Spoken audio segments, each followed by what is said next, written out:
Hay un momento silencioso, casi imperceptible, en el que el empático deja de luchar. No grita, no reclama, no discute, solo se retira, en paz. Y es precisamente en ese momento, cuando su alma comienza a sanar, que el narcisista lo siente como una traición, como si la serenidad del empático fuera una forma de castigo, como si la calma, tan merecida, fuese una venganza cuidadosamente orquestada. ¿Cómo puede la paz herir tanto?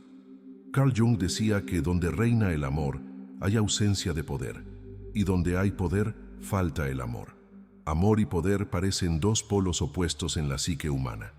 Y cuando un empático empieza a reconectar con su poder interior, ese que había sacrificado por años para sostener vínculos rotos, su nueva fuerza silenciosa descompensa por completo al narcisista. Porque ya no hay control, ya no hay drama, ya no hay sumisión. Hay algo profundamente paradójico en este proceso.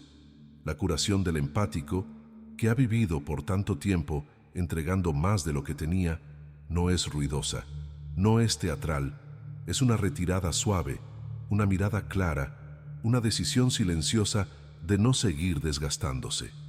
Pero para el narcisista esta serenidad se convierte en un espejo insoportable, porque al no recibir más esa validación constante, ese reflejo que alimentaba su identidad frágil, se enfrenta a un abismo, el vacío de no saber quién es sin el otro. Este video es una exploración profunda de ese momento, del instante en que el empático se convierte, sin quererlo, en una amenaza, porque ha dejado de girar en la órbita del narcisista, porque ha recordado su valor. Y eso, para quien siempre necesitó controlar, se vive como un acto de rebeldía. Vamos a sumergirnos en las capas invisibles de esta danza psicológica. Vamos a mirar con los ojos de Jung y con el corazón abierto por qué la sanación de uno puede ser percibida como destrucción por el otro. Porque sanar no es venganza, es volver a casa. El contrato invisible. No hubo papeles, no hubo acuerdos hablados, pero desde el inicio algo se firmó en silencio. En las relaciones entre un empático y un narcisista existe un contrato invisible, uno donde el empático, sin saberlo, se compromete a sostener al otro, a leer sus necesidades, absorber sus dolores, validar constantemente su existencia, mientras renuncia lentamente a la suya. Este tipo de vínculo no empieza con gritos, sino con magnetismo. El narcisista, muchas veces carismático, seduce con intensidad. Sabe leer al empático con precisión quirúrgica. Percibe su necesidad de conexión, su deseo de ser visto, su hambre de amor auténtico, y le ofrece al comienzo todo eso. Atenciones, palabras, fascinación. Pero no es amor, es captura.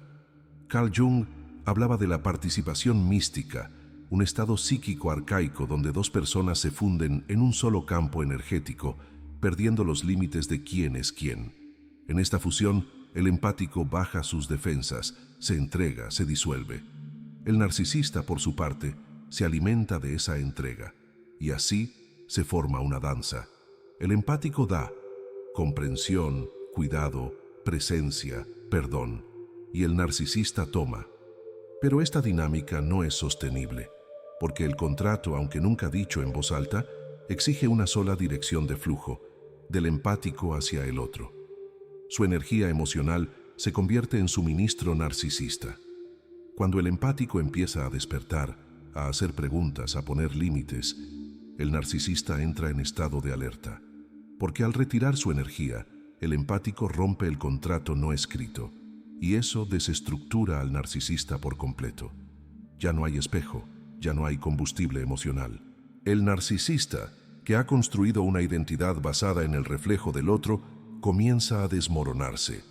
No porque ame al empático, en el sentido profundo de la palabra, sino porque sin él pierde el acceso a su fuente primaria de autoafirmación. Y aquí surge el conflicto esencial. Lo que para el empático es un acto de autocuidado, para el narcisista es una agresión. Lo que para uno es despertar, para el otro es abandono. Porque el contrato invisible se rompió, y con él se tambalea la estructura entera de una relación basada en desequilibrio. Este es el primer paso del viaje: reconocer que nunca fue amor incondicional, sino una necesidad inconsciente de ambos de completar vacíos propios. Pero ahora, algo ha cambiado. El empático empieza a recordar su valor y ya no quiere sostener un contrato que nunca debió aceptar. El condicionamiento de la culpabilidad. ¿Por qué al empático le cuesta tanto irse? ¿Por qué incluso después del abuso emocional, la manipulación o el desprecio, sigue sintiendo culpa por elegir su paz? La respuesta no está en el presente, está mucho antes. Desde la infancia, muchas personas empáticas aprendieron que el amor se gana a costa de sí mismos, que hay que portarse bien, no incomodar, no hacer ruido, ser útiles, agradables, complacientes. Aprendieron que su valor depende de lo que dan, no de lo que son. Y así, con el tiempo, la culpa se convirtió en una respuesta automática, un reflejo condicionado. Cada vez que intentaban poner un límite o decir no, una voz interna susurraba: «Estás siendo egoísta». Esa voz no era suya, era la interiorización de experiencias pasadas donde ser auténtico implicaba perder afecto, generar conflicto o ser rechazado. Carl Jung decía que la psique construye defensas no para hacernos sufrir, sino para protegernos del sufrimiento. El problema es que muchas de esas defensas se convierten en prisiones, y la culpa es una de las más sutiles. El empático, condicionado a asociar amor con sacrificio, interpreta la calma como desamor, porque su cuerpo se habituó al caos, al vaivén emocional, a la hipervigilancia.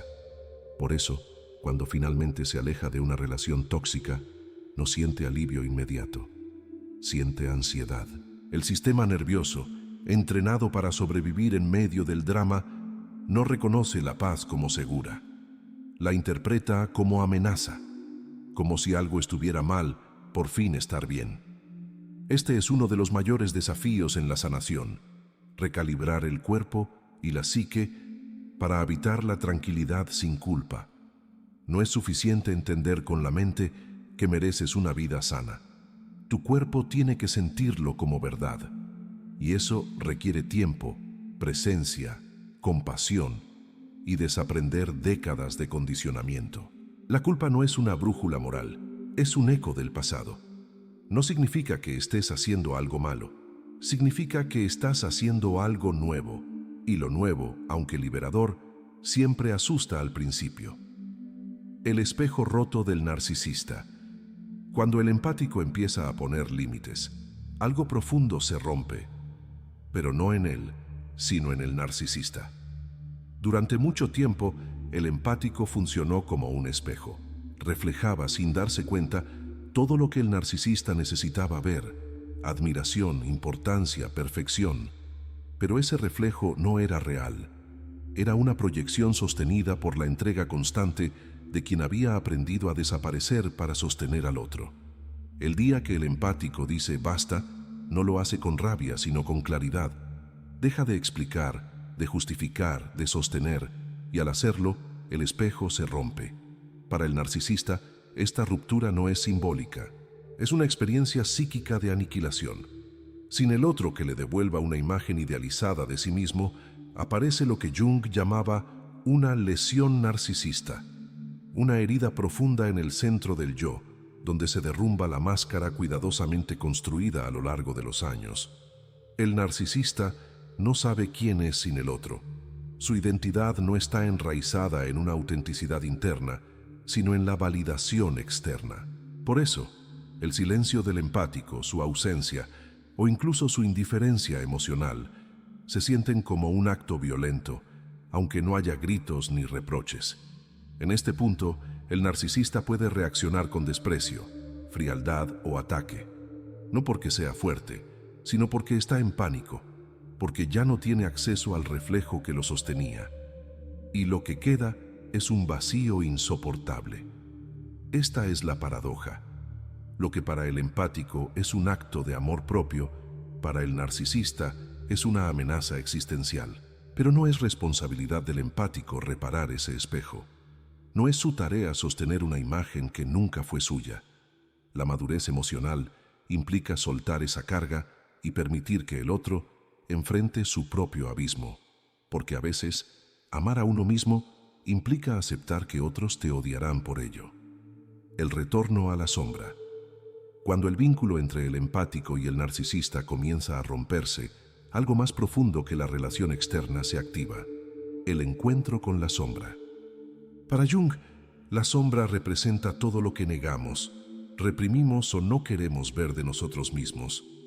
Y en las relaciones intensas, especialmente en las disfuncionales, proyectamos esa sombra sobre el otro. Lo que no aceptamos de nuestro interior, lo vemos en el rostro ajeno. El empático, acostumbrado a verse como el bueno, el que cuida, el que da, muchas veces niega su necesidad de poder, su rabia reprimida, su deseo de ser visto. Se desconecta de su propia oscuridad para sostener una imagen de pureza.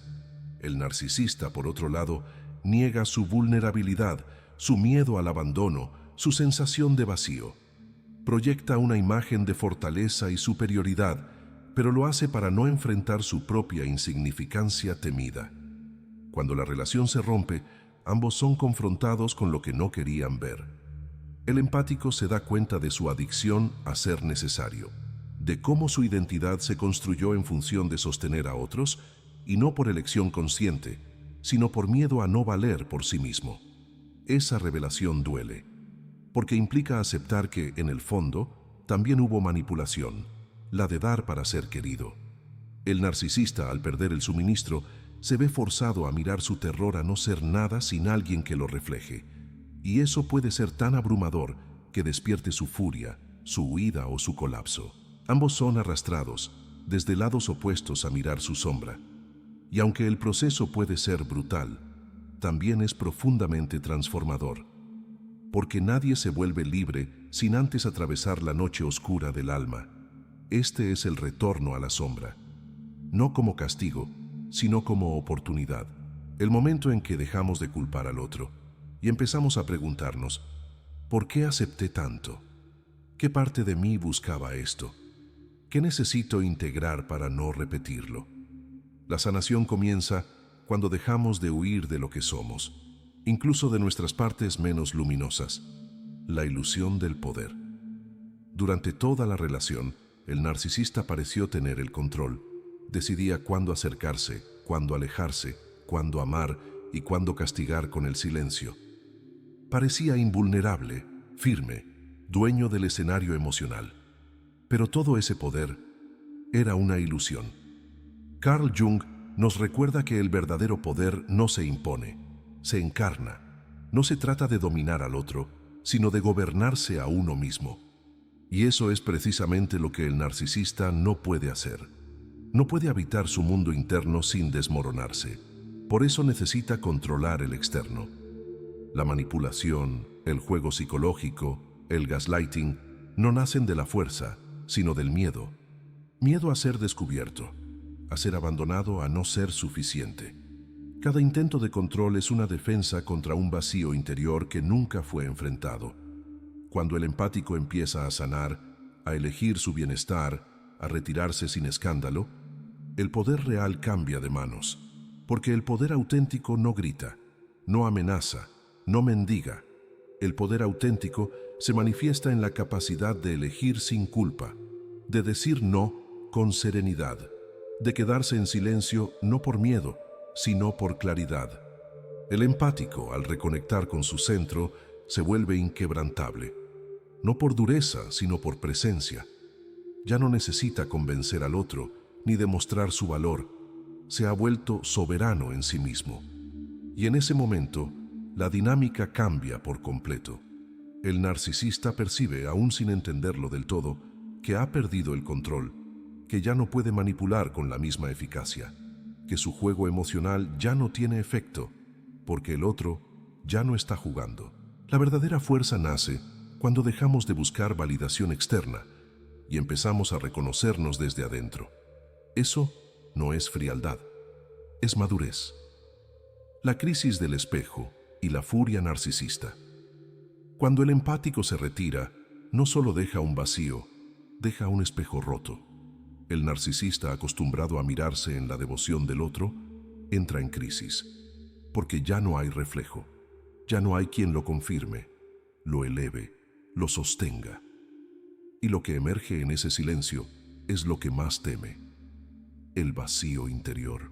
Jung llamó a este momento la crisis del espejo, un colapso psíquico en el que la persona se ve obligada a enfrentar su inconsciente. Y cuando el narcisista ya no puede proyectar su sombra afuera, la sombra le cae encima.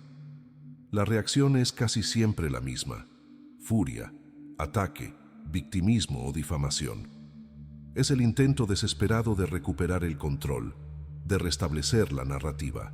Puede surgir el juego de hacerse la víctima: mira lo que me hiciste, nunca me entendiste, o el de demonizar al empático: estás loco, siempre fuiste egoísta. Pero no se trata de amor perdido, se trata de identidad en crisis. El empático, si no está firme en su proceso de sanación, puede ser arrastrado de nuevo por la culpa. Puede dudar de su decisión, sentir que está siendo cruel. Pero es vital recordar: la furia del narcisista no es señal de tu error, sino evidencia de su herida, y esa herida no te corresponde sanar.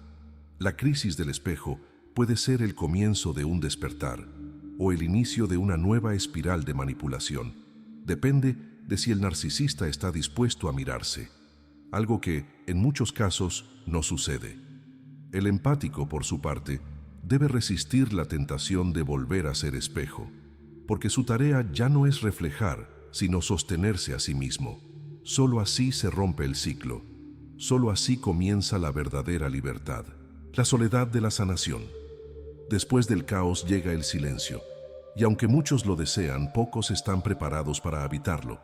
Cuando el empático finalmente se aleja de la dinámica tóxica, no encuentra inmediatamente paz, sino un extraño vacío, un espacio frío, deshabitado, donde ya no hay gritos, ni demandas, ni manipulación, pero tampoco hay la intensidad emocional que lo mantenía alerta y ocupado. Y entonces aparece la soledad. No es una soledad física, es una soledad existencial, porque al dejar atrás al otro, el empático se enfrenta a sí mismo. Ya no hay nadie que le diga quién es, qué debe sentir, qué se espera de él. Y eso, aunque liberador, también es desconcertante. Durante años, el caos fue compañía, la ansiedad familiar. El cuerpo se habituó al desorden emocional como una forma de conexión. Por eso, cuando llega la calma, el sistema nervioso la interpreta como amenaza, como si la tranquilidad fuera sospechosa, como si algo malo fuera a pasar. Esta fase es crucial, porque muchos, al no tolerar la soledad, regresan al vínculo tóxico solo para evitar el vacío. Confunden el ruido con amor, la intensidad con significado. Pero la verdadera sanación exige pasar por este túnel, sentir el frío, escuchar el silencio, sostenerse en el temblor sin anestesiarlo, porque esta soledad no es castigo, es un útero, un espacio de renacimiento donde el empático deja de ser lo que los demás necesitaban, para empezar a descubrir quién es realmente. La alquimia de la transformación, sanar, no es lineal, es un proceso alquímico, lento, profundo, a veces oscuro, pero absolutamente transformador. Carl Jung encontró en la alquimia antigua una metáfora perfecta para describir el viaje interior del alma. Y ese viaje, para el empático que decide curarse, también tiene sus etapas: nigredo, albedo y rubedo. La nigredo es la noche oscura, es el caos, la desorientación, el derrumbe de todas las certezas, el momento en que el empático toca fondo, cuando se da cuenta de cuánto se perdió a sí mismo por sostener a los demás. Es la etapa de la muerte simbólica, donde lo viejo debe disolverse. Luego llega la albedo, la purificación. Es un tiempo de introspección, de limpieza interna. El empático comienza a entender sus patrones, a conectar los hilos de su historia, a separar lo que es suyo de lo que absorbió de otros. La culpa comienza a soltarse. La identidad empieza a redefinirse. Finalmente, emerge la rubedo, el renacimiento. El empático ya no actúa desde la herida, sino desde la conciencia. Ya no da para ser amado, sino porque el amor le habita. Ya no necesita ser necesitado para sentirse valioso. Se ha convertido en oro, íntegro, luminoso, sereno. Pero esta alquimia no sucede de la noche a la mañana. Requiere valor, presencia y compasión por uno mismo. Porque en el fuego de la transformación, todo lo falso se quema, para que lo auténtico pueda emerger. El empático que antes se disolvía en los otros, ahora se sostiene en sí. Y esa es la mayor transmutación, de ser reflejo a ser luz propia. La empatía refinada. La empatía fue durante mucho tiempo el mayor don del empático y también su mayor trampa, porque sentir profundamente a los demás puede volverse una forma de abandono de sí. El empático absorbía el dolor ajeno, lo hacía propio, se disolvía en emociones que no le pertenecían. Creía que amar era sacrificarse, que comprender al otro implicaba salvarlo. Pero tras el proceso de transformación, esa empatía se refina. Ya no es impulsiva ni ilimitada, se vuelve consciente, enraizada, sabia. Ahora el empático siente con, pero no por. Ya no absorbe todo lo que el otro emite. Puede estar presente sin perderse, escuchar sin internalizar, amar sin cargar. Esa es la diferencia entre empatía y compasión con discernimiento. La primera puede ahogarte si no sabes poner límites. La segunda te permite acompañar al otro sin abandonar tu centro. Este tipo de empatía ya no busca validación, no se activa por necesidad de ser querido o aceptado. Surge desde la integridad, desde la paz. Y algo hermoso ocurre entonces. El empático deja de atraer vínculos que demandan su disolución, porque su energía ha cambiado. Ya no vibra desde la carencia, sino desde la completud. Ahora puede reconocer cuándo está sintiendo algo propio y cuándo está siendo invadido por lo ajeno. Esa es la empatía madura, la que no se sacrifica, sino que se elige. El sanador consciente. Durante mucho tiempo, el empático fue el sanador herido. Curaba a otros mientras ignoraba sus propias grietas. Entregaba luz desde una lámpara vacía. Jung hablaba del arquetipo del curador herido, una figura profundamente poderosa, pero también peligrosa cuando no está consciente. Porque quien cura desde la herida no elige, reacciona. Se pierde en los problemas ajenos para no enfrentar los propios. El empático, antes de despertar, encajaba perfectamente en este arquetipo. Estaba tan acostumbrado a rescatar que su identidad dependía de eso. Amar era sinónimo de salvar, y si no era necesario para alguien, sentía que no valía. Pero al atravesar su proceso de individuación, algo cambia. El empático ya no necesita salvar a nadie, porque ha aprendido a sostenerse a sí mismo. Se convierte entonces en un sanador consciente. Ya no interviene para evitar el dolor del otro, sino que puede testimoniarlo sin interferir. Comprende que cada uno tiene su camino, su proceso, su ritmo, y que a veces la mayor forma de amor es no intervenir. Esta madurez le otorga algo invaluable: soberanía emocional. El empático ya no se desborda, ya no se involucra más allá de lo que le corresponde. Ahora puede estar, acompañar, escuchar, sin cargar. Puede amar sin invadir. Y puede retirarse cuando el vínculo le exige traicionarse. Ser sanador ya no es su rol. Es una consecuencia natural de su presencia.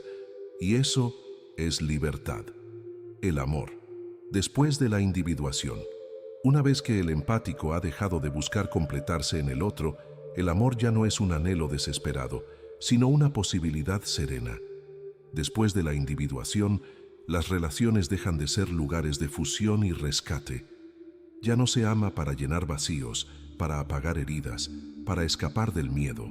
Se ama desde la abundancia, no desde la carencia. Y eso cambia todo. El empático ya no se siente atraído por quien necesita ser salvado. Ya no confunde intensidad con conexión. Comienza a buscar y a reconocer vínculos basados en resonancia, no en necesidad. El amor, ahora, es un espacio de libertad compartida, Un lugar donde ambos pueden ser completos, autónomos, auténticos, sin máscaras, sin juegos, sin contratos invisibles. Eso no significa que el camino sea perfecto, pero sí es diferente, porque ya no se negocia la dignidad, ya no se callan las necesidades, ya no se acepta el caos como prueba de amor. El empático curado ya no teme estar solo, y por eso elige mejor con quién estar acompañado.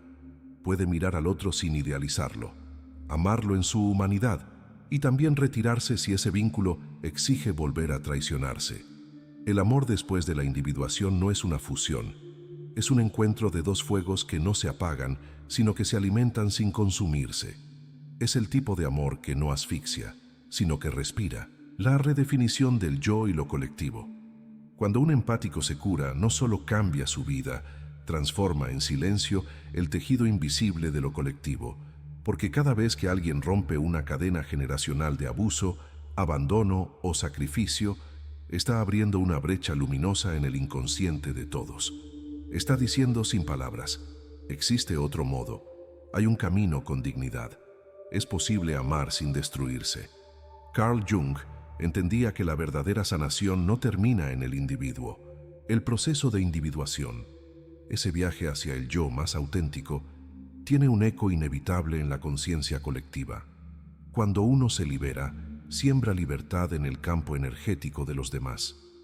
El empático que antes se diluía en los otros, ahora se convierte en un espejo de integridad.